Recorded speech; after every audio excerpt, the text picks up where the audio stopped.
Hi all! ఈరోజు మనం post partum లడ్డూని ఎలా చేసుకోవాలో చూద్దాం. దీనికి కావాల్సిన ఇంగ్రీడియంట్స్ గోండు, బాదాం, నువ్వులు, రాగిపిండి, బెల్లం,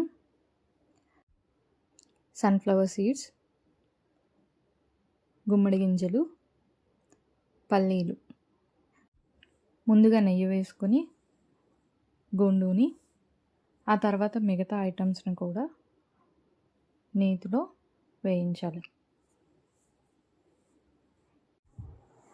సెక్షన్ తర్వాత ఎదురయ్యే చాలా ప్రాబ్లం అవుతుంది. అంటే బ్రెస్ట్ మిల్క్ ఇంప్రూవ్ చేయడానికి కానీ, మన స్పీడీ రికవరీకి కానీ ఈ లడ్డు చాలా యూజ్ అవుతుంది. రోజుకొక లడ్డు తింటే సరిపోతుంది.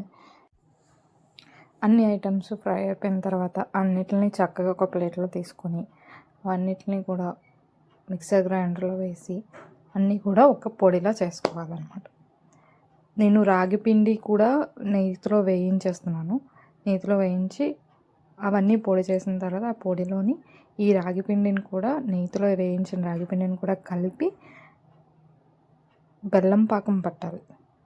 ఇదంతా కలిపి పక్కన పెట్టుకొని బెల్లం పాకం పట్టి బెల్లం పాకం కొంచెం ముద్ర పాకం వచ్చినంత వరకు చూసుకొని మిశ్రమాన్ని అంతా వేసి కలుపుకొని దాన్ని ఉండలుగా చేసుకుంటే అంతే పోస్ట్ పార్టమ్ లడ్డు రెడీ అయిపోయింది.